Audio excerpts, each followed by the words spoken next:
नमस्कार, आपण पाहत आहात दौंड जनता न्यूज। आजची धक्कादायक आणि खळबळजनक बातमी। दौंड तालुक्यातील वरवंड येथील परिसरात अज्ञात चोरट्यांनी थेट एटीएम मशीनच चोरी करून नेल्याची गंभीर घटना समोर आली आहे।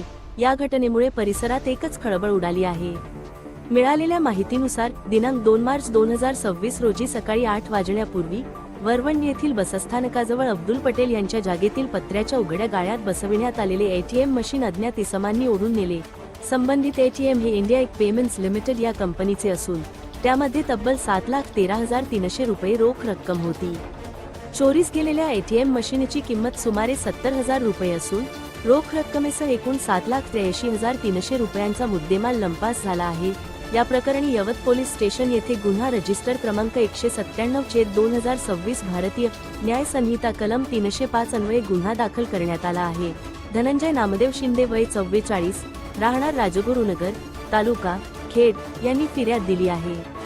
पोलीस हवालदार वैभव भापकर यांनी गुन्हा नोंदविला असून सहाय्यक पोलीस निरीक्षक महेश माने पुढील तपास करीत आहेत। पोलिसांकडून परिसरातील सीसीटीव्ही फुटेजची तपासणी सुरू असून संशयितांचा शोध घेण्यात येत आहे।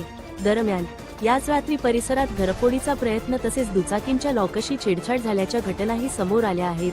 ग्रामसुरक्षा पथकाच्या सतर्कतेमुळे मोठा अनर्थ टळल्याची माहिती स्थानिकांकडून मिळत आहे।